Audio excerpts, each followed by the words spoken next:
It was one of those Sunday mornings when I just wanted to go to Home Depot and kill time. I know I should have been at church, but this was so much more fun. I didn't really need anything, but since I hated golf, this was the best alternative. With any luck, the grass and feed would go on sale at the end of the year. 2 years ago, I'd bought 4 bags for a fourth of the regular price. John, it was nice to meet you here. Barry Bartell was a family friend, not very close, but close enough to have coffee and a chat with him, even though I hadn't seen him in almost a year. Coincidentally, Barry's wife Greta and my wife Sheila were leaving tomorrow morning for a week-long Caribbean cruise. Since Barry couldn't take time off from work to go with them, Sheila decided that I should stay home with the kids so that she and Greta could enjoy the seaside vacation together. She insisted that I would be the third extra. Besides, the two girls could save money by sharing a cabin. I didn't like it, but I didn't want to argue. I'm sure you all see where this is going. After a quick greeting ritual, we started wandering around the pest control department. John, I was sorry to hear you couldn't take time off work for the cruise. I was really looking forward to it. What the hell? He was the one who couldn't get off work. What was he looking forward to? Shit, Barry, I've already taken a week's vacation. I'll paint the kitchen while the girls are out. Sheila told me you can't take time off from work. I work for my dad, John. I can leave any time I want. I was getting ready when Greta told me you couldn't make it. Barry and I stood looking at each other in silence. The silence was broken by an old fart driving one of those motorized carts. Are you guys going to stand here all day? I pushed my cart aside and looked at Barry. Do you want to go get some coffee? Sure. We spent the next 2 hours at Mickey D's. It wasn't at all difficult for us to guess that our wives had conspired to go on a 7-day Caribbean cruise without us. The big question was, why did they do it? We both avoided the obvious until we couldn't stand it anymore. It was like the proverbial elephant in the room. Finally, I broke the barrier. So, Barry, are they taking 2 guys with them, or are they planning on hooking up with a couple strangers? He didn't want to answer. I guess he didn't even want to think about possible answers. John, do you want a Dane? He wasn't trying to avoid answering, but I got the feeling he was just trying to delay it.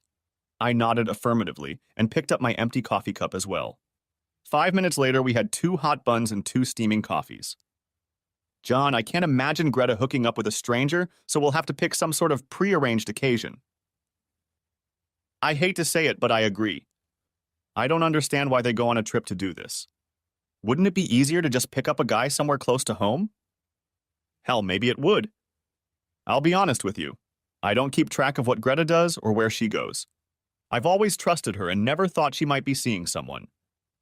Why would 2 mothers with school-aged children even think about seeing someone? We both tried to sip our coffee, but it was so damn hot we had to give up. We set our cups aside and stared out the window. John, it's probably a couple guys from work. Sheila and Greta worked for International Casualty Insurance. What Barry said seemed to make sense. Is there anything we can do to stop this? Barry, if they know these guys well enough to go on a cruise with them, we're probably already too late. What do you mean? You think they've already cheated on us? I hate to say it, but I'm starting to think so. Barry stood up and walked over to the service counter. A minute later, he returned. Shit. They charged 27 cents for a glass of ice. Why even come here? We each dumped some ice into a hot Java. For a few moments, neither of us spoke. John, come to think of it, Greta's been moonlighting a lot lately on evenings and weekends. I hadn't really thought about it before. I hate to say it, but I'm starting to agree with you. I'm not going to stop Sheila from going, but I'm also not going to just sit on my ass. I finished my Danish and tossed the rest of my coffee into the trash can. Barry, meet me here tomorrow right after the girls leave for the airport. We have some planning to do. Don't say anything to Greta that might show you're aware of what's going on. Barry gave me a thumbs up as I walked out the door. It seemed like he was going to stay and finish his coffee. He didn't look happy. When I got home, things were pretty normal. Our 2 sons, 9-year-old Todd and 10-year-old Jason, were firmly planted in front of the Wii. I felt like they should have been outside, but I gave up on that idea a long time ago. Sheila was acting the same way she always did. I sat and browsed through the paper while she made a light lunch. I expected her to talk about her trip, but she seemed to avoid any conversation on the subject. Of course, that in itself was interesting. After lunch, I finally took the boys outside for a little soccer ball kicking. Sheila was busy inside packing up her things. She insisted on getting everything ready so she could leave in the morning without any problems. I smiled, casting a few glances in the direction of the house. How could I have missed this? How stupid had I been? Why hadn't I guessed this a long time ago? Todd? Jason? I'm going to be busy painting the house next week while your mom is away. How would you feel about spending that week with Grandma and Grandpa Connor? I never waited for an answer. They both headed straight to the house, and 10 minutes later they were packing up. My parents had a farm 20 miles out of town, and they had horses. It wasn't difficult. Sheila grumbled a little, but didn't seem determined to make a fuss about it.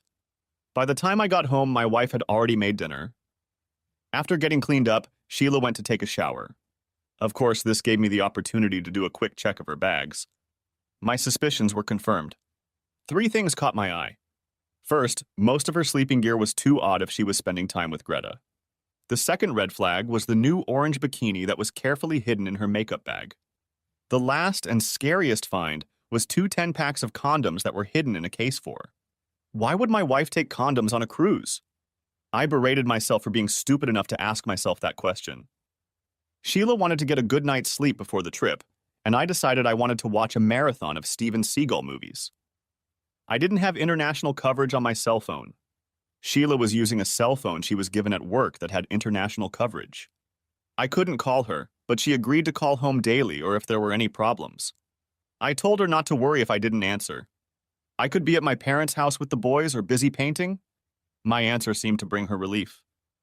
Greta was already at the terminal when I dropped Sheila off. She smiled and waved at me as Sheila joined her. I couldn't wait to see Barry. Barry waited until I parked and then brought us each a couple cups of coffee. At the same time, he pulled out the ice and complained about it again. John, tell me you have some good news. I only shook my head negatively. Greta packed 2 new dresses and lingerie that most women would be embarrassed to wear. Unfortunately, I have equally bad news. A new bikini and a whole bunch of condoms. Oh shit. It didn't even occur to me to look for something like that. I didn't look in her makeup bag at all. I don't know whether to be glad I didn't find anything or regret not looking harder. Barry and I spent the next 20 minutes moaning and groaning over our dilemma. When the coffee was over, it was time for us to get to work.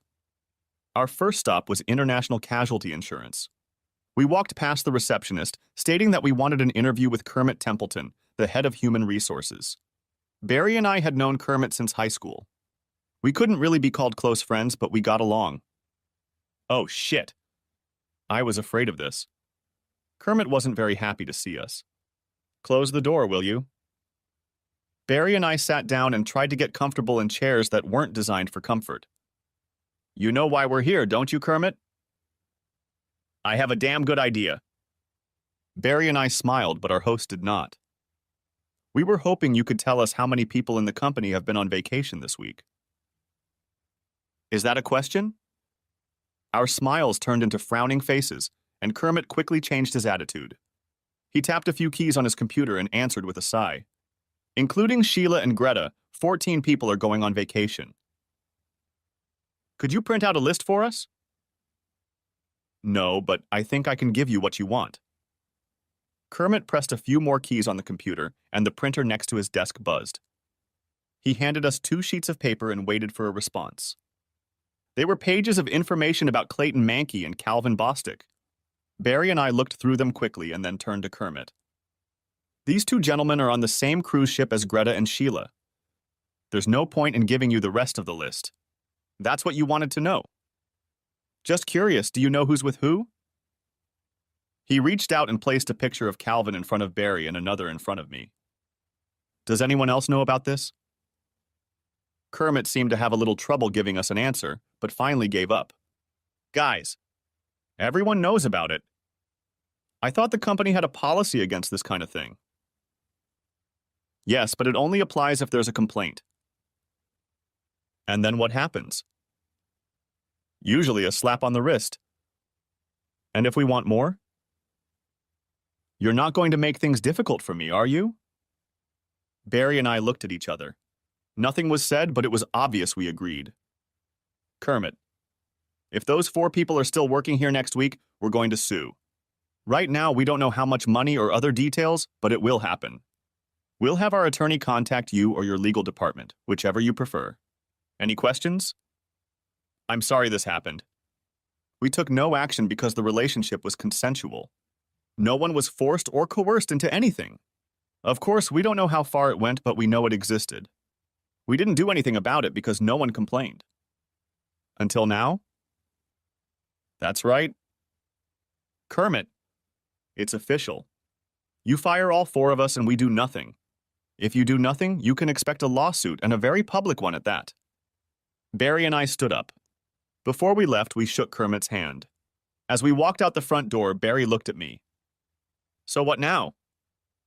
I think we'll meet with the lawyer, then we'll have lunch, and then we'll visit the local travel agency. We parked the cars and were on our way to the lawyer's office when suddenly Barry stopped. I looked at him and shrugged. What? John, what the hell are we going to ask a lawyer to do for us? What do you mean? Well, I think once we walk through that door, it's going to cost us a hell of a lot of money, and we're not going to get anything but a lighter wallet for it. We'll be divorced. We'll be free of those cheating bitches. Think about it. We'll be forced to pay them both alimony. We'll be forced to keep making house payments. We'll be forced to give up custody of the kids and then have to pay for child support. We will have all the unpaid bills piled on us, and the court will probably force us to give our wives credit cards and cell phones. Before it's all over, we'll have to pay for the kids' college too. And what do we get out of it? Nothing, as far as I can tell. Why the hell would any sane person get a divorce? The only reason I can think of is so he can see his kids. That's the whole exchange. Damn it, Barry! I love my kids. I don't want to give them up. I know exactly how you feel. I'll die if I can't see my girls again, but I don't want to bleed to death just because my wife cheated on me. After what happened, the only fair thing to do would be to give the kids to us and make them pay. That's never going to happen, is it? I feel like I'm being blackmailed. We both stood silently in the middle of the parking lot. John, who the hell makes these damn laws? It's so damn unfair. We turned and walked back to the cars.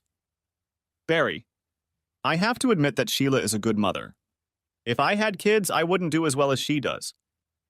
Yeah, I know. It's the same with Greta. She's a good mother and the girls love her. I hate to say it, but she'd be a better parent than me, even though she's a cheating whore. We were both silent, leaning against the hood of my car. I was kicking the fine gravel under my feet, and Barry was playing with the zipper of his jacket. John, you want to go get some ribs? We split a full portion and drank 3 beers each.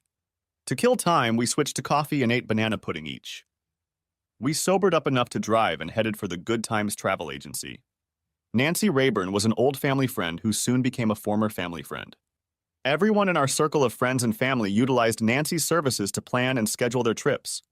Loyalty is the only thing that has kept her from going broke in the last few years. The internet has eliminated almost all of her competition. As we walked in the door, you could read on her lips, "Oh shit." She didn't need to say it out loud. Barry and I sat down and smiled as we looked at the instrument of our destruction. The other 2 agents sitting next to Nancy got up and left for lunch. One of them had a brown bag on his desk. It was obvious that everyone in the office knew what was going on and was trying to distance themselves. We waited without saying anything. Nancy smiled and tried unsuccessfully to get comfortable in her chair. Finally, she couldn't hold back any longer. "What can I do for you guys today?" Barry and I looked at each other and giggled loud enough for her to hear. I leaned forward and said softly, "You have 5 minutes to tell us everything, or we'll make such a fuss that the police will have to close your office as a crime scene." Come on, guys. Give me a break. I'm not going to tell you any more than your wives told you. You're not going to do anything stupid, are you? Barry stood up and turned toward the office entrance. There were 2 other agents there and 1 couple planning a trip. Listen up, people. I'd suggest you leave the office for a few minutes because we're going to be moving all the furniture. John, Barry. Hold on. Hold on. Okay? Okay. What the hell do you want? Just don't get me or the office in trouble. I don't need the publicity. Good Times Travel Agency was a franchise. Nancy had gotten into trouble over the past year. She didn't want more to be known about it. Barry motioned for everyone to relax and sit back in their seats. Nancy. Who else is going with Sheila and Greta? John? There are over 1,000 passengers on the ship. You know what I mean, Nancy. Who else from International Casualty is on this ship? I can't tell you that. Nancy. What rooms are Sheila and Greta staying in? They're booked on the sunset deck, in room 113. That's not what I asked, is it? Damn it, John! What are you trying to do? What do you want from me? What rooms are Calvin Bostic and Clayton Mankey booked into?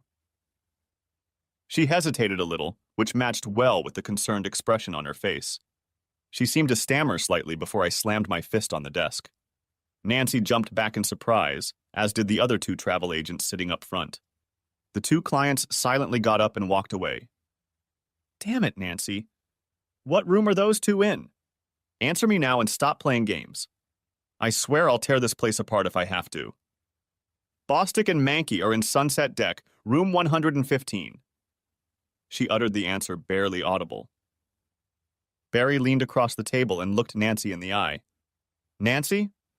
Calvin is sharing a room with my wife Greta? She trembled and tried to push her chair away from the table. Answer me, damn it. Greta and Calvin share a room? This time his fist slammed on the tabletop. Yes. Yes. They're both in 113, and Sheila and Clayton are in 115. I'm not the one who ordered it, they are. I just did what they asked me to do. It's not my fault. Nancy stopped halfway through her sentence. She realized she had already said too much. Give us a copy of the itinerary and everything you have about the cruise. Nancy quickly pressed a few keys on the computer and took 2 folders from the filing cabinet behind her. She slid everything across the desk to us. I think she might have cried, but I wasn't sure. As we got up to leave, I turned to her. Do not contact anyone on this ship or anywhere else to let them know we were here or that we had this conversation. If you do, I assure you, you will be out of business before the end of the month. We walked out of the building and Barry looked at me. How the hell are we going to do this? I have no idea. It just seemed like a good idea at the time. Barry decided that he would leave his 2 daughters, Grace and Marie, with his sister Beth. She too had 2 teenage girls. He was going to come over to the house after everything was settled. We spent the evening reading all the brochures and schedules. After that, it was easy for us to work out a plan. We agreed that our marriages were over and neither of us were even going to try to keep what we had. The main point of contention was the children. We both loved our children, and we both contemplated how the divorce would affect them, especially how we were going to do it. We decided that there would be no divorce on our end. We were both going to decide in our own way how we were going to take care of the kids.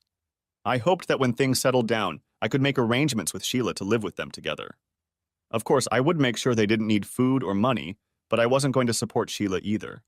All of this took planning and work. If things worked out well, I planned to take care of their college tuition as well. Tonight, we had to decide how to handle the immediate problems.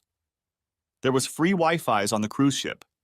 Barry was going to take his laptop and download into it all the addresses, phone numbers, and email addresses of all our friends, relatives, and coworkers.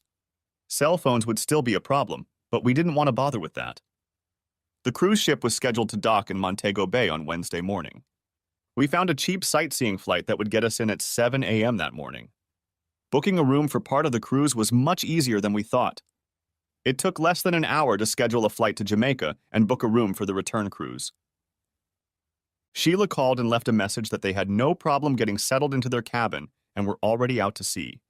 She asked me to tell Barry that Greta was also on board.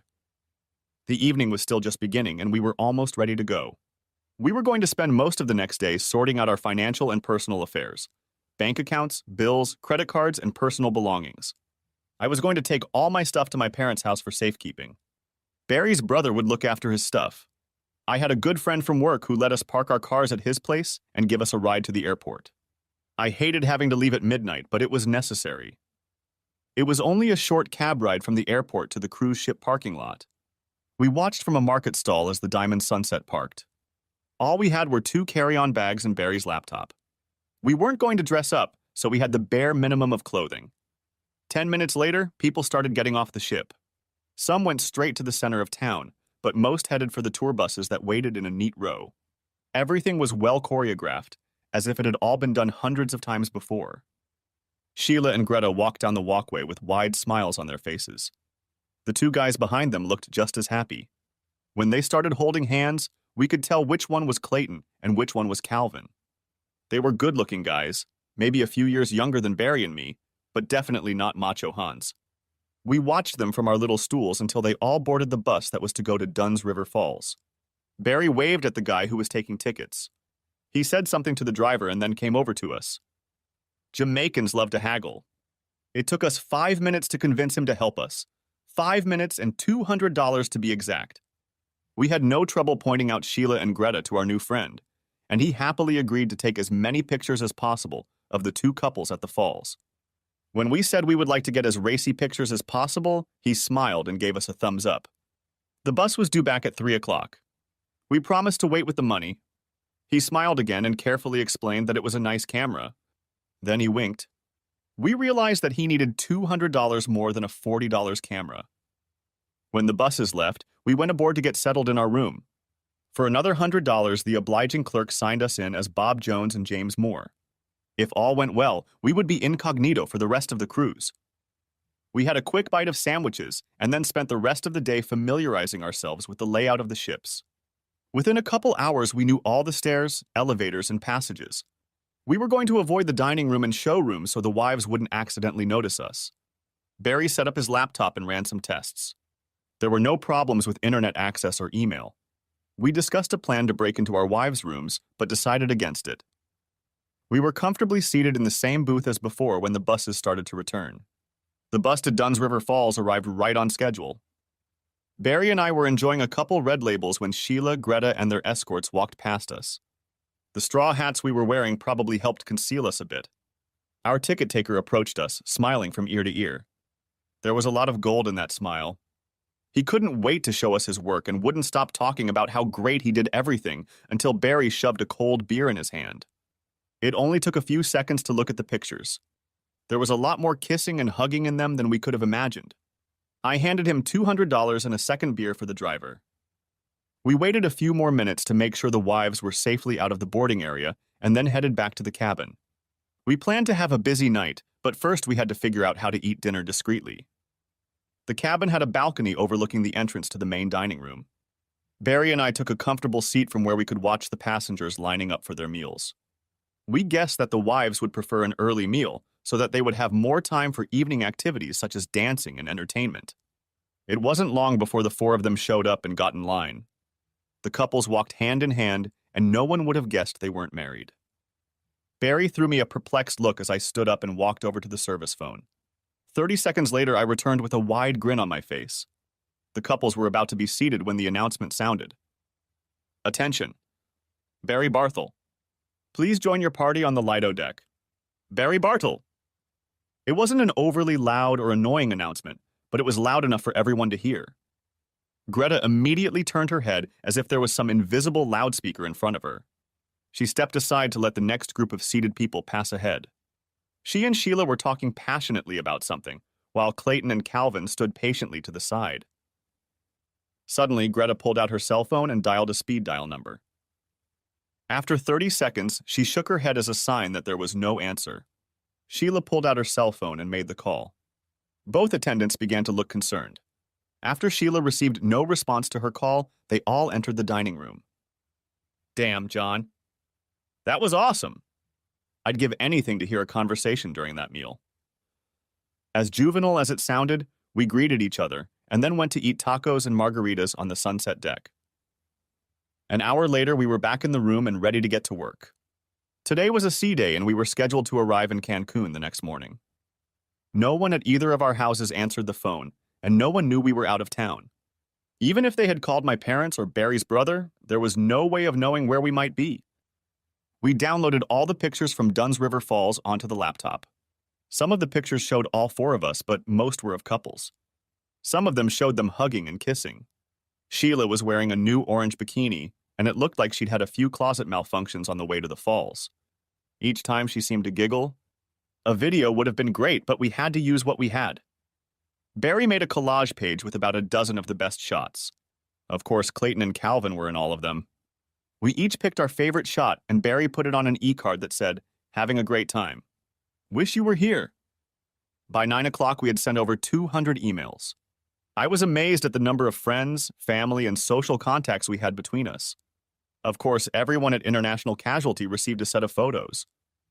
It was windy as hell and almost completely deserted on the sky deck. Barry and I found a quiet, secluded corner and finished off 3 long necks each, gloating about our successful first day. We had no idea what we were going to do the next day, but since the page trick worked so well, we decided to try again. We went to bed early. There was plenty of fruit, danishes, and coffee for breakfast all over the ship. We avoided the main dining areas and the most densely populated common areas. We used the service stairways rather than the elevators. Barry and I were on the back of the sun deck enjoying some kind of rum drink with pineapple. The sun deck overlooked the main pool, which was just starting to get busy. We were on our second drink when Sheila and Greta appeared and made themselves comfortable in a couple of lounge chairs. Clayton and Calvin were nowhere to be found. We had no idea what to do, so we just watched. There was a teenager hanging out on the other end of the deck. He looked bored as hell, except for the cell phone his fingers were dancing on. I'd always marveled at the speed at which teenagers could send text messages on those things. I nudged Barry and we headed toward the guy. How do 2 unmarried men approach a boy on a cruise ship and not look weird in the process? It was awkward as hell, but we eventually made it through. He had no problem letting us use his cell phone for $20. Hello? Hi. Sheila. This is John. I'm sorry I couldn't come to the phone when you called last night. I called home 3 times, John. Your phone says you're calling from Baltimore. I'm sorry. I had to borrow this one. You know I can't call from mine? Is everything okay, John? Your parents had no idea where you were. I'm fine. Just busy. Are you having fun? Yeah. We're having a great time. Too bad you couldn't make it. Okay. Say hi to Greta for me. I have to give the guy his cell phone back. Before I let you go, I wanted to tell you that you look really good in that orange bikini. I don't remember seeing it before. Bye. What? John? Barry and I laughed like crazy as I hung up the phone. Before returning the phone to our benefactor, Barry and I put a call blocker on Sheila and Greta's phones. I gave the guy another 20 and told him to remember he never saw us. He thought that was cool and readily agreed. Sheila and Greta were prowling all over the ship trying to locate me. Sheila covered herself with a large towel as if trying not to be seen. It was a stupid thing to do. She tried twice to call back the number listed, but finally gave up. Clayton and Calvin arrived a few minutes later. Barry went straight to the service phone on the sun deck. A few minutes later, he returned to the railing with a wide grin on his face. Attention. Barry Bartell, please join your party at the shuffleboard court. Barry Bartell, please join your party on the shuffleboard court. As soon as they heard this announcement, there was a flurry of activity by the pool. Greta and Sheila grabbed their things and headed for the shuffleboard court on the port side of the yacht. Clayton and Calvin just stood there looking disgusted. We watched our wives carefully from above. They waited a half hour before leaving. As they were walking back to their room, Sheila pulled out her cell phone and made a call. We realized from the look on her face that the postcards had arrived home. I don't know who she was calling, but it didn't matter. Everyone who knew us as a couple had pictures of Sheila and Greta with their boyfriends. They stood in the middle of the deck for a few minutes looking at the displays on Sheila's cell phone and then headed to the cabin deck. Clayton and Calvin went to the evening dinner without their female companions. They spent the rest of the evening drinking at the cabaret bar on the lagoon deck. Barry and I sat in the far corner all evening with beer and pizza. They never saw us. We tried to decide if we should move closer to overhear their conversation, but decided against it. Our wives never showed up. Around midnight, they both left the bar, completely drunk. Several crew members had to help them back to their cabins. We never found out exactly how they slept, but we didn't care. We were on the sun deck having breakfast of fresh fruit and coffee when the Diamond Sunset docked in Cancun. Most of the passengers were on the promenade deck waiting to sail for the day's festivities. We hadn't yet decided what we were going to do today. It seemed a little silly to us to try to follow two couples while they were ashore. But it didn't matter, because Sheila and Greta were among the first to get off the ship with their suitcases. They weren't going on a day trip, they were getting off the ship, leaving the cruise and deserting the ship. While the rest of the tourists were seating themselves on the tour buses, Sheila and Greta got into a cab and sped off. Barry and I just had to greet each other one more time. We hadn't planned for something like this to happen. At some point, we expected our wives to find us. The boat isn't that big. Obviously, they didn't even try. Clayton and Calvin also left the boat and got on one of the tour buses. We couldn't tell if they were upset about the situation or not. We enjoyed our lunch in the half-empty dining room. The ship had one more stop to make before returning home, in Grand Cayman. We needed to start planning. Maybe later. A nice, leisurely lunch awaited us in the dining room. Most of the passengers were ashore, but since Sheila and Greta were gone, it didn't matter. Things became much more relaxed and enjoyable. The ship would leave Cancun tonight and arrive in the Cayman Islands tomorrow afternoon. Tonight would be a good time to have a heart-to-heart talk with Clayton and Calvin. Barry and I had no idea what we were going to tell them. Seats were assigned in the formal dining room. Of course, our wives and their boyfriends had gotten a nice table for 4, and 2 seats were now empty. Barry and I waited until Clayton and Calvin were seated, and then we just walked over to their table and sat down. No one stopped us or questioned us. It was time for introductions. Good evening, gentlemen. I assume you both know who we are. Is that correct? Calvin managed a brief nod to Barry and me, but Clayton only grinned. His eyes darted back and forth between us, and his head was tilted forward. It was easy to see that he wasn't happy to see us. Their reactions were different. Calvin seemed scared and unsure, while Clayton was just pissed off. Gentlemen, Mr. Barthel and I will not be dining with you. There are 3 days left on the cruise, and we just wanted to warn you to be extra careful. I heard Barry snicker, but didn't look in his direction. Calvin looked curious, but Clayton only seemed to get more pissed off. Just remember that 222 people fall overboard on pleasure cruises every year and are never seen again. I paused for a few seconds for dramatic effect, and then Barry and I stood up and left the dining room. We could hear Calvin chattering, but couldn't make out what he was saying. We both decided to have tacos and beer for dinner. We didn't go out on the deck because of the damned wind, but the sunset was beautiful through the living room windows. Well, John, that was cool. I don't know what you expected, but you sure got their attention. I'm not sure I did either. Let's wait until tomorrow and then we'll see. Well, things didn't quite go as planned. Gentlemen, I'm Mr. Sorensen. If I could have a moment of your time, please. Barry and I turned our chairs around so that we were face to face with the large Nordic crewman who was addressing us. With him were 2 other crew members who stood quietly off to the side. I looked over at Barry. We smiled at each other and then nodded to this paragon of authority. Am I talking to Mr. Jones and Mr. Moore or Mr. Barthel and Mr. Connor? Barthel and Connor. There didn't seem to be any point in lying to them about our identities. Several of our passengers reported that you threatened to throw them off the ship. Do you have an explanation as to why they might have done so? Oh no. We didn't threaten them. We simply quoted statistics of accidents at sea. In fact, we advised them to be careful. It was a veiled threat, and you both know it. Why would we do that? The big Swede, or whatever his name was, nodded toward a quiet part of the living room, and we all moved in that direction. Gentlemen, did you threaten Mr. Bostic and Mr. Mankey? Barry and I looked at each other and seemed to agree on an answer. Yes. Although it wasn't phrased as a threat, we said it with that intent. Was there a reason for that threat?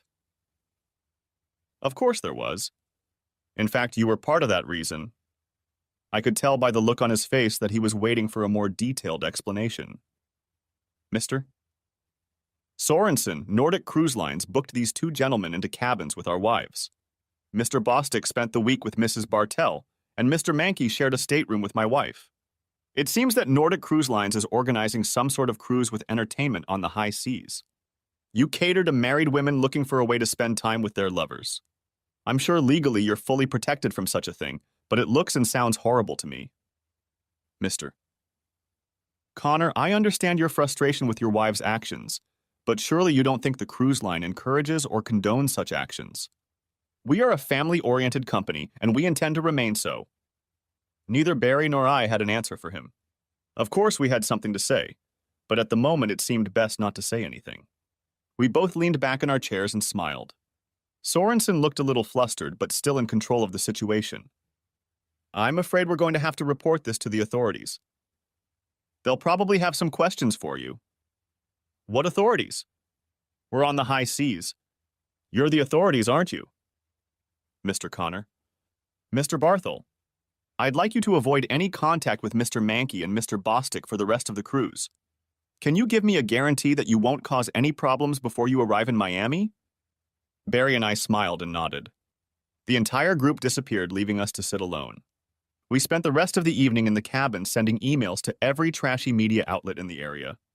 We exaggerated a lot and outright lied, but figured that if even one or two of them picked up on the information, we'd be vindicated. We even attached some photos, even though we knew they couldn't be published. The next morning, we had a hearty breakfast in the dining room. Clayton and Calvin did not show up for the meal. Later, we passed by their rooms and saw the breakfast dishes standing by the doors of their cabins. As the ship docked at the Grand Cayman Islands, we watched Calvin walk down the gangway with his luggage. Good old Calvin was leaving the ship. He left his mate alone. Barry and I decided to spend the day on shore. There wasn't much of interest there, but we swam with the manta rays. It was fun, but I kept thinking about that damn crocodile hunter. It was the only thing we did on the whole trip that wasn't motivated by revenge. In the evening, we enjoyed a full dinner again. Clayton was nowhere to be seen. Perhaps he had left the ship after us, but I highly doubted it. Barry had received over 30 email responses to the postcard we had sent out. Most of them were of the LOL type, but a few were either serious or took us to task for doing such a despicable thing. We were happy to know that they reached our target audience. Friends and acquaintances seemed to find it humorous, but the responses from family members included rebukes of us. There have been no messages from Sheila and Greta. We will be home tomorrow, so we made sure both phones were fully charged. Before we went to bed, we sent out 32 press releases, even though we had no idea what a press release was or how it should be prepared and transmitted. One of them we made sure to send to Piccolo World Tours, the company that owns the Good Time Travel Agency franchise. We went a little overboard in accusing Nancy Rayburn of planning trips so married housewives could have romantic dates with their boyfriends. We made it look a lot worse than it really was, but heck, we were trying to get our point across to her, and she deserved it. The rest of the story ended up in newspapers and exposing TV shows. Hopefully we'll get some response. It was a good day and we had a good night's sleep. The next morning we had breakfast on the deck of the Lido. After we finished, Barry turned on his cell phone. He had 6 missed calls and they were all from his sister. I only had 1 from my father. We split up and both made our first calls since the trip started. Dad, it's John. I see you've been trying to call. What's going on? Well, son, I'm guessing you know a lot more about this than I do. All I know is that Sheila showed up on Wednesday and took the boys with her. I know you asked me not to let her take them, but I couldn't stop her. Later I went into the house, but she wasn't there. Since the front door was unlocked, I went in and looked around. Most of her clothes and the children's clothes were gone. It looked like she was in a hurry to get somewhere. She didn't say anything about where she was going. Jason grumbled a little about having to leave, and I heard her say something about Noble's Grove. It seemed to cheer him up. Sheila's sister Loretta lives in Mount Carmel. That must be where she went. I'll see if I can find a phone number and call her. John, we got the postcard with the pictures. Could you tell us what the hell is going on? I think it's pretty clear, Dad. Sheila decided to go on an ocean cruise with a guy she used to work with. She left me at home to watch the kids while she enjoyed the company of another man. What do you want me to do, son? You lock the house? Yes. That's all I could think of. Barry and I hadn't planned on going home right away, but things look a little different now. I've decided that Sheila will stay in the house with the kids. I have no idea why she left. So what are you going to do? I'm not sure, but I think I'll see you in a day or so. In the meantime, I'll keep you posted. Thanks for calling, Dad. I walked over and poured myself a coffee while Barry continued to talk. He didn't look happy. We both guessed that our wives would be coming home to the kids, and we planned to live away from home for a few months while we decided what to do. We planned to look for work in the Pensacola area. Barry returned with a dejected expression on his face. He grabbed a Danish off the buffet table and sank into the chaise lounge across from me. Gosh, you look as happy as I am. My traveling companion smiled weakly and hummed. She's gone, John. Greta's gone and left the kids with my sister. What, she left the kids? What did she say? According to Beth, pretty much nothing. She thanked Beth for watching them and then talked to the girls for a few minutes. Beth said her car was full of clothes. I don't know how she knew I left the kids there. She was alone when she left. What about the house? Beth's husband said no one was in the house. All the furniture and things were there, but Greta didn't live there. He didn't go inside, but I assume all her clothes are missing. Things didn't go according to plan for me either. Sheila found out the boys were at my parents' house and took them from there. I think she went to her sister's in Mount Carmel, but I'm not sure. She took all her clothes and the boys' clothes with her. It looks like my house is empty too. For a few moments we sat in silence. Barry looked at me and sighed. I know it's early morning, but I need a beer. We spent the rest of our cruise in the Lido Lounge, drinking more beer than we were used to. We walked up to the dock railing as the ship departed and watched the tired passengers heading home. We didn't see the Clayton sail, but the place was pretty crowded. The friendly bartender informed us that the lounge was now closed, and we went down to our stateroom, where we found all our belongings packed and lying in the aisle. We were informed that we would be met by authorities to answer for our threatening behavior. We didn't really understand which authorities we were talking about, but it didn't matter. No one escorted us off the ship, and no one was expecting to meet us. It was, to put it mildly, an anticlimax. Not that I was disappointed, but we were hoping for a little media attention. But none of that happened. Barry and I took the last 2 seats in the airport limo van. One-way tickets home unannounced were damn expensive, but we didn't feel like we had a choice. On the return flight, we hardly spoke at all. Things didn't go as planned, and we were both a little depressed. Barry still had his kids, but no wife. I had no kids and no wife. Returning to an empty house was not a pleasant experience. There were no notes or messages from Sheila in the house or on the phones. I called her work number and found out that she no longer worked at International Casualty. I didn't know for sure, but I guessed that Greta, Clayton, and Calvin no longer worked there either. I spent the rest of the first day tidying up the house and throwing out things that belonged to Sheila that she was missing or didn't need. Barry was greeted the same way. All he had left was the short trip Greta had made to say goodbye to her daughters. Beth said Greta cried when she left the house. We both shut off access to credit cards and money. Greta was a big girl now and could handle herself, but Sheila had Todd and Jason. I had to figure out how to take care of them. I was upset that she took them away, but I should have realized that she was their mother and had to take care of them and protect them. Apparently, Greta wasn't confident enough to take the risk. It was a win-win situation, at least for the children. Barry and his daughters had moved into their home, and things seemed to be normalizing as one would expect. Beth looked after the girls while Barry was at work and helped Barry around the house as much as she could. My life was completely different. All that awaited me was TV and microwave dinners. I made some inquiries and found out that Calvin Bostic had left town right after he was fired. Clayton had been fired too. No one knew where he worked or lived. I called Sheila's sister Loretta to find out what had happened to the kids, but to no avail. Loretta claimed that Sheila had stayed one night and then left without telling anyone where she was going. I didn't really believe her, but I had to take her word for it until I found out otherwise. As strange as it may seem, Barry and I had drifted apart.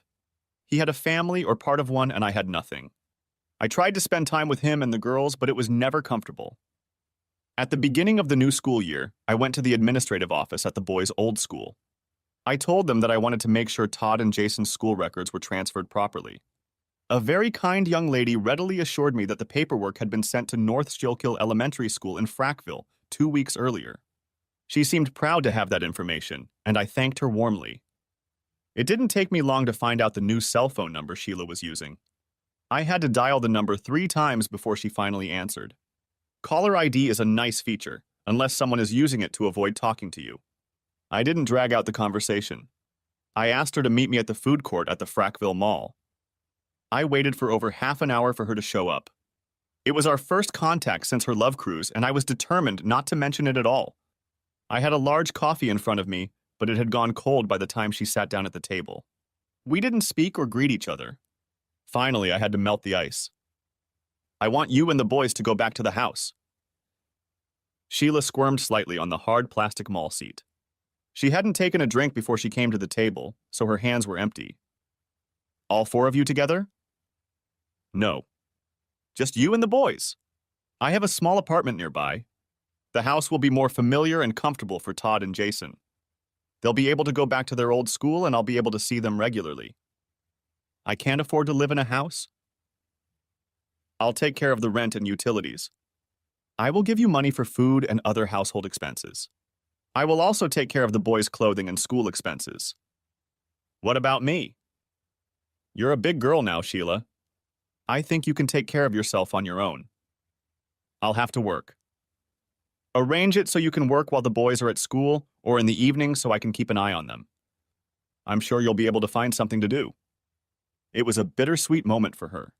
I don't know what she expected or what she was willing to settle for. Her gaze darted around the mall as if her brain was working or she was searching for something. I'm sure there was both good and bad in this offer from her perspective. Okay. I'll do it for the boys. You're right. It will be better for them. When do you want to do it? I'll move out in the next couple days, and you can move in whenever you want. The deed was done. The whole conversation took less time than my waiting in that damn hard chair. For a few moments, we both sat in silence. John, is there anything else you want to talk about? That was my cue to leave. I immediately stood up and placed the empty paper cup on the table. No. I'm not sure, but I think I saw a small tear in her eyes before I walked away and left the mall. When I looked back, she was still sitting there. The next 6 months passed without incident. Sheila found a job that allowed her to work while the boys were in school. I would leave them at my apartment on the weekends, and she would leave them during the week. Barry got a divorce petition from Greta, or whatever it's called. It came from Nevada. His daughters lived with him, and it seemed like they had it under control. I think his sister and mother were helping him. Things at work were going much better than expected. Unfortunately, to get ahead in the company, I would have to move. Under the circumstances, I was hesitant to move. Christmas was approaching, and then it all came crashing down. I was just returning from lunch when I found Todd and Jason waiting for me in the office. What's going on? Why aren't you at school? The furnace broke. We were all sent home. Jason just stared at his feet and Todd started talking.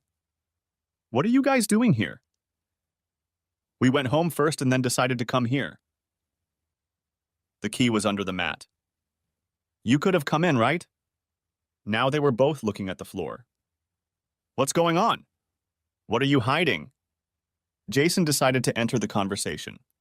He spoke quickly and seemed to stutter a little. When we got home, my mom left her bedroom door open. She was in there with that guy, Clayton. He was in the house, in the bedroom? Yes. They were doing it, Dad. They were both naked and doing it like on the internet. I sat down and said nothing. What could I say? How could I erase that image from their memories? Jason held out his cell phone. Here. I took pictures. It only took a few seconds to see that everything they'd told me was true. Todd seemed to want to add that Clayton had been to the house several times and that Sheila had asked them not to say anything about his presence. She told them that if I got mad, they would all have to move back to Frackville.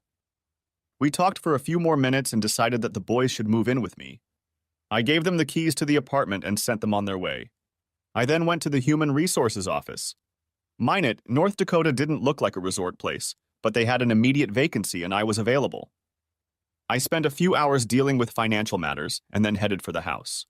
Sheila must have been at work because the house was empty. The bed wasn't made, so I figured she had come home for an afternoon nap. I didn't even realize Clayton was still around. I had just finished loading the last of the boys' things into the car when she walked in the front door. John? What the hell is going on? I thought we had a deal. Where are you going with all this stuff? The arrangement is gone, Sheila. Me and the guys are leaving. You can yell all you want, but it won't change anything. You can't take my boys, John. I won't let you. And the courts won't let you. I'm taking them. If you want them back, you can go to court and explain everything to them. What does that mean? She stood with her hands on her hips, a defiant smirk on her face. I set the last bag on the floor and turned to face my loving wife. What did you do for lunch today, dear? What the hell does that have to do with anything? What business is it of yours what I did for lunch? It's none of your damn business. She was just overflowing with self-esteem. You know the heating system broke down at school today? What are you talking about? The school furnace went out this morning. All the kids were sent home at lunchtime. I'm going to ask you again, honey. What did you do for lunch today? The bravado left her face as she sank down on the living room couch. She didn't say anything, just sat there. I picked up the last bag but stopped at the door before I left. Jason took pictures. I hope Clayton has health insurance because he's going to need it. I let him go last time, but now he's going to have to pay. She didn't cry or fall into a dead faint. She just sat there like a zombie. I tried not to slam the door because I didn't want to ruin the mood. We bought a small trailer and had everything packed by the end of the week. I drove by Clayton Mankey's house, but the owner claimed he'd left the day before and hadn't left an address. I decided that Clayton would be a good project for later. I learned that Sheila had contacted an attorney about custody of the boys, but never made any attempt to contact me about it. We quickly settled into the new house and the boys liked everything. For some strange reason, they never missed their mother. It was about 6 months later when I received the divorce papers from Carson City, Nevada. She never asked for anything, and I never offered anything. It always bothered me that she didn't fight for custody of her sons. I think about it often but never mention it. I think it is very important that the boys have a mother. Next week, I'm going to start looking for a mother. Todd and Jason have agreed to help. Thanks for watching. I hope you enjoyed it. So subscribe to my channel and watch the next video. Alright, everyone's presentations are done. Nick, the manager, said as he tried to move the discussion forward. Excuse me, I haven't. I recently found out something. Nick interrupted me and began to speak. There's apparently someone in this department who didn't graduate high school and is just a part-timer. Meetings should be for employees only. Absolutely right. His lackey, Mike, of course, agreed with Nick. I'm leaving. After leaving the meeting room, I started to shut down my computer. I noticed that an email had arrived, not in my personal inbox, but in the company's shared email. Thinking, there's no point in speaking up, no one will listen, I went home quietly. The next day, I heard a commotion from Nick's desk. He was staring at his computer screen, his face pale. Nick? Is something wrong? Mike looked at the screen with him.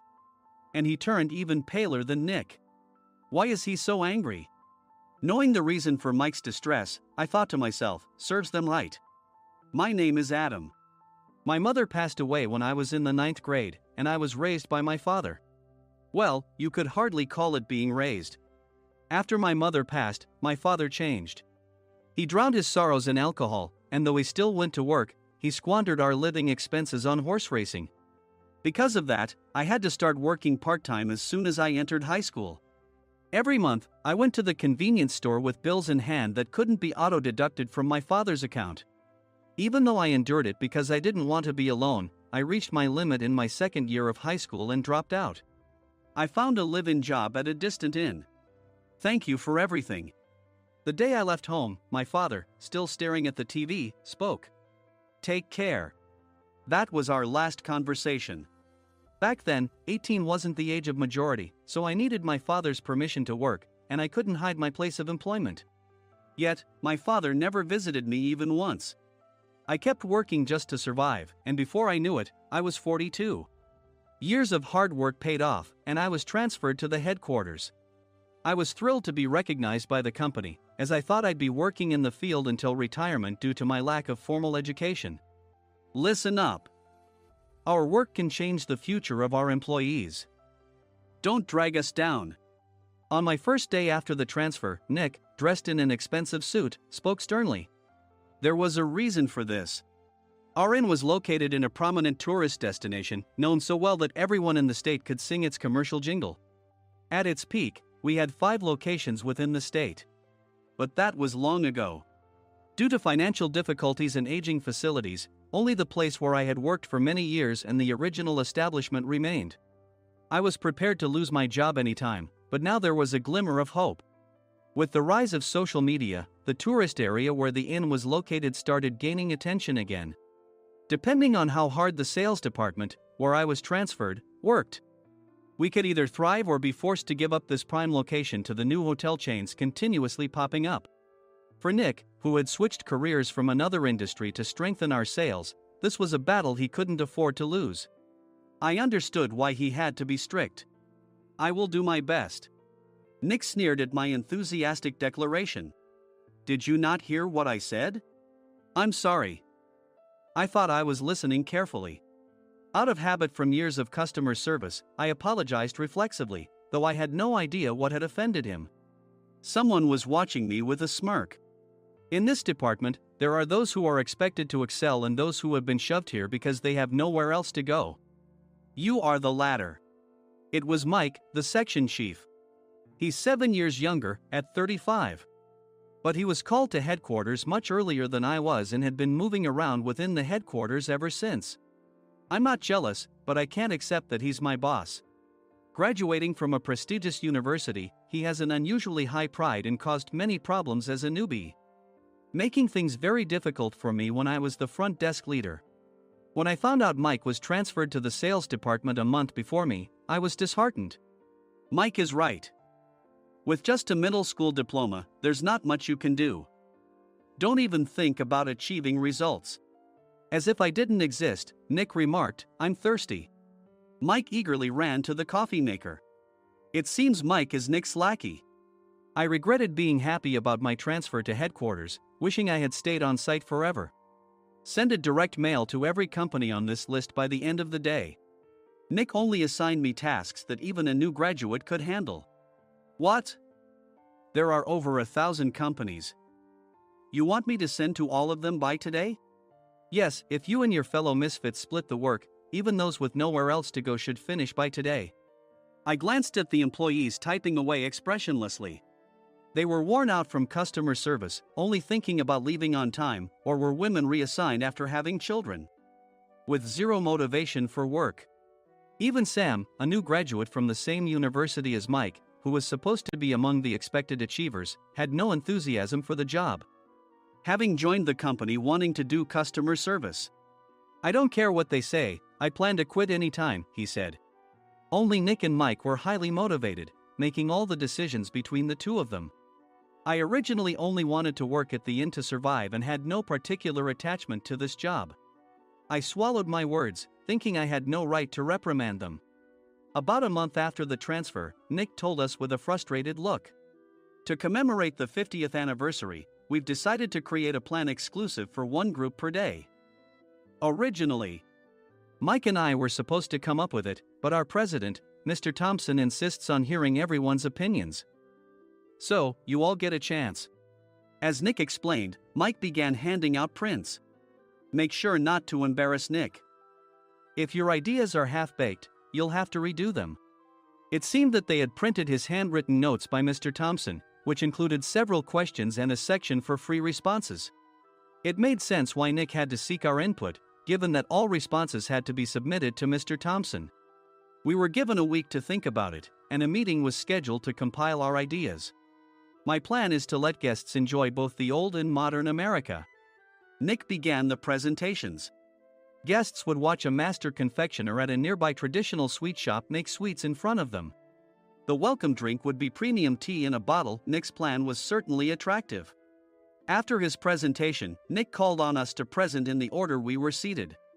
Just as I stood up for my turn. "All right, everyone's presentations are done." "Excuse me, I haven't. I recently found out something." Nick interrupted me. "There's someone in this department who didn't graduate high school and is just a part-timer." He was likely talking about me. I joined the company as a part-timer and was made a full-time employee when I turned 20. That was 20 years ago, so Nick and Mike probably had no chance to know until recently. Meetings should be for employees only. Absolutely right. After that, Nick kept creating opportunities to solicit everyone's opinions, purposefully excluding me from speaking. The meeting unexpectedly heated up and went past the scheduled end time. A few people asked to leave, and the discussion continued with the remaining few. Still here? Normally, you'd leave in that situation. Though I had no attachment to the job initially, hearing kind words from customers made me want to make them happier. For someone like me, with nowhere to go, the inn was my home and customer service was my life. I felt pathetic about my current self. I'm leaving. I left the conference room and started shutting down my computer. I noticed an email had arrived, not in my personal inbox, but in the company's shared email. Thinking no one would listen to what I had to say anyway, I quietly went home. The next day, while preparing the DM as instructed, I heard a commotion from Nick's desk. In his haste to stand up, he hit his knee on the desk. He stared at his computer screen, his face pale. "Nick! What's wrong?" Mike, thinking he should be the first to rush over, approached Nick while still wearing his coat. He peered at the screen with Nick. And he turned even paler than Nick. Why is he so angry? Who is responsible for this company? Nick, more irritated than ever, asked, and Mike answered without checking. Probably Sam. Sam wasn't there because he was attending a morning training session for new hires. Nick gave up on getting angry and returned his gaze to the screen. They were looking at an email that arrived right after the end of the working day yesterday. Apparently, no one, including me, had checked it before leaving. The email was from a large company that used us for their annual employee trips. The president and executives of that company also frequently used our services personally. President of the company, Mr. Mason himself had declared that neither he nor his company would ever use our services again. Well, some companies cancel their employee trips or stop using our services due to financial struggles. Let's just move on.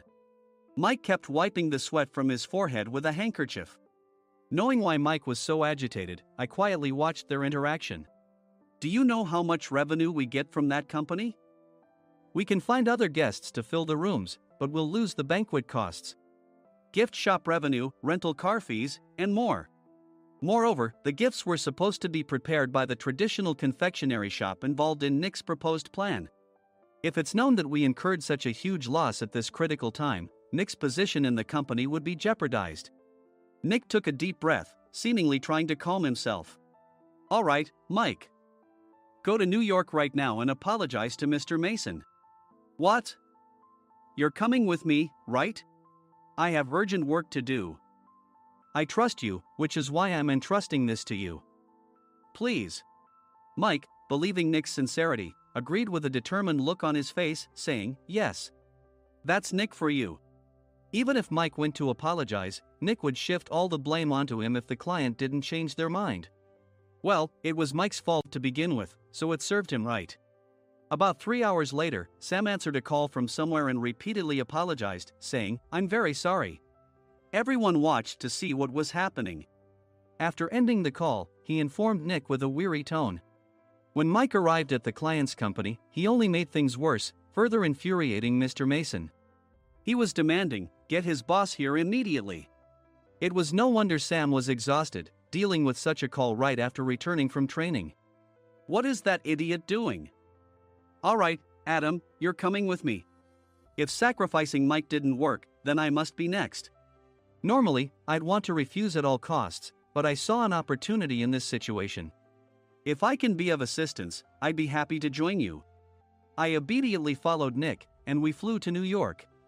When we introduced ourselves at the reception, it became clear how serious the situation was, as the receptionist personally escorted us to the president's office. Angry voices leaked through the door, making both Nick and me uneasy. Excuse me. I'm Nick, the supervisor. I understand my subordinate has caused you trouble, and I deeply apologize. Nick, with his experience in the corporate world, knew enough to offer an apology before excuses. However, his customer service skills left much to be desired. I sighed as I saw Mike trembling like a small dog in the corner of the room.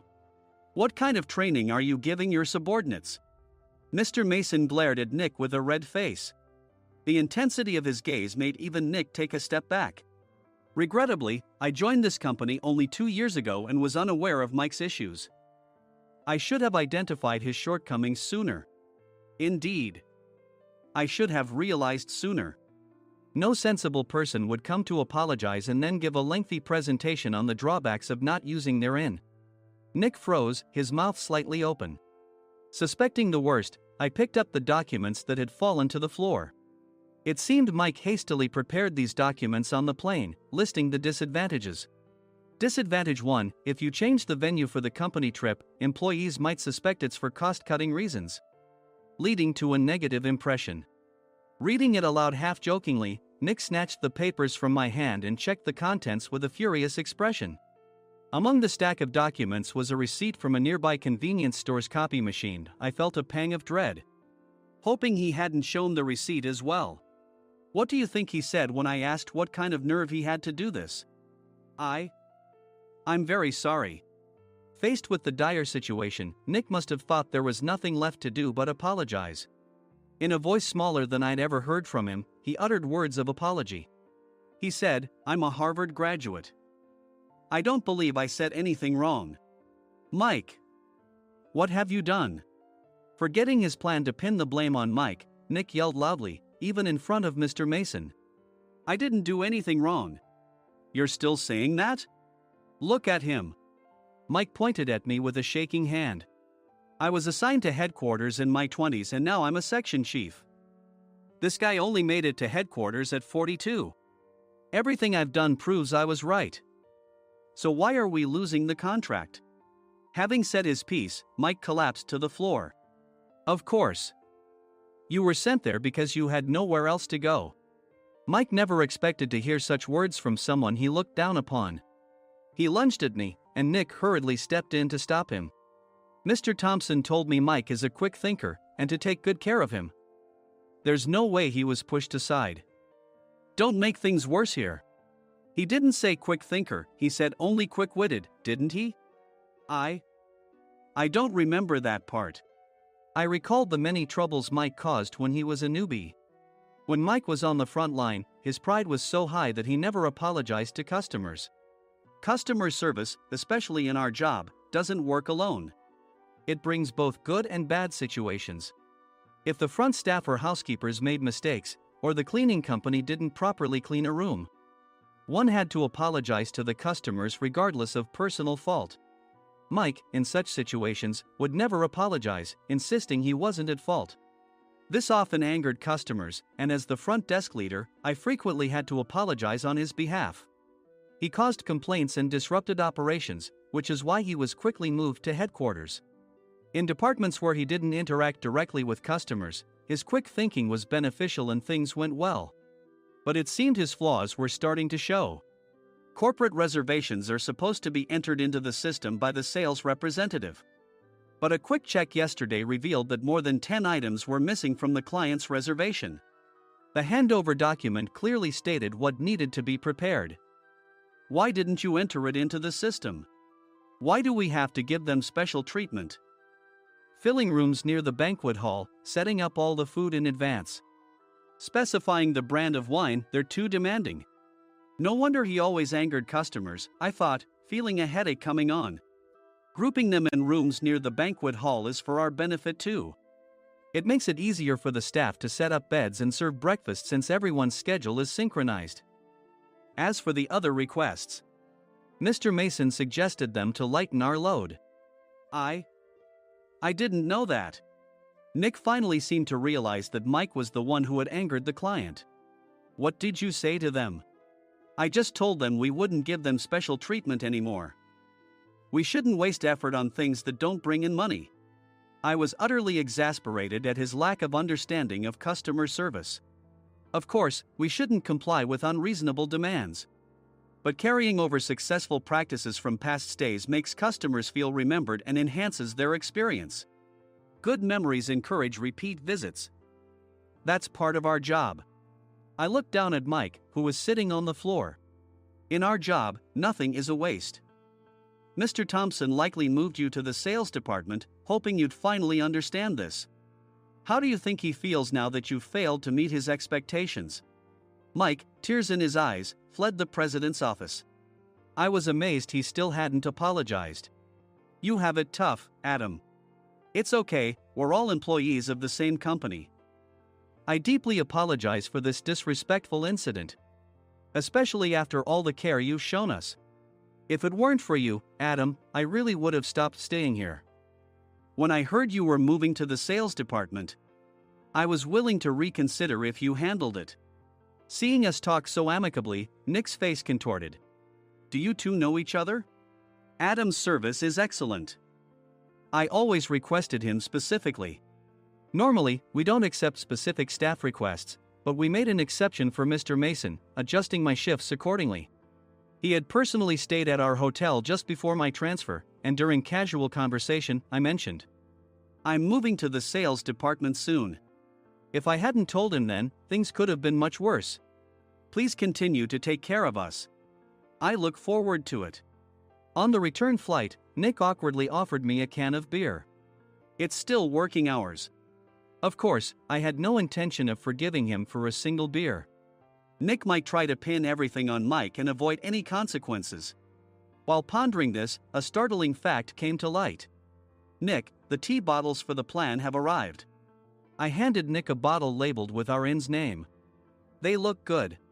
What are you talking about? These are plastic bottles. I had assumed we would use the trendy, high-end bottling tea. But what arrived were ordinary plastic bottles of tea with customized labels.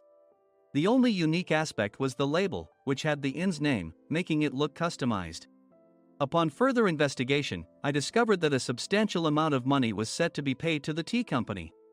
It was priced like bottling tea. Does this plastic bottle really cost $100 each? The tea inside is specially blended for us. The extra cost is for that. Wouldn't it be better to use another tea company? Or is there a specific reason we must use this one? As Nick continued to make excuses, I showed him a printed email. I informed the tea company's president, Mr. Mitchell, that we discovered irregular payments and he confessed. He said you two were high school classmates and planned to split the extra money. That idiot. Why did he confess? That's not important. You should worry about yourself. This could turn into a police matter. Opening the bottle cap, I suggested. How about calming down with this tea? It supposedly has a relaxing effect. Nick drank the tea frantically. In the following days, decisions were made about their fates. Mike was reassigned to the General Affairs Department, with no chance of transfer or promotion, as per Mr. Thompson's orders. As for Nick, since the payment to the tea company hadn't yet been made, he narrowly avoided legal trouble. Instead, he was encouraged to leave the company, and to avoid further complications, Nick submitted his resignation. Rumor has it that connections between HR departments have made it difficult for him to find new employment. Even though it was good to have those two gone, something unexpected happened in the sales department. Everyone became motivated and united in refining the 50th anniversary plan. In the end, my plan was adopted. We collaborated with the Tourist Information Center to provide personalized guides.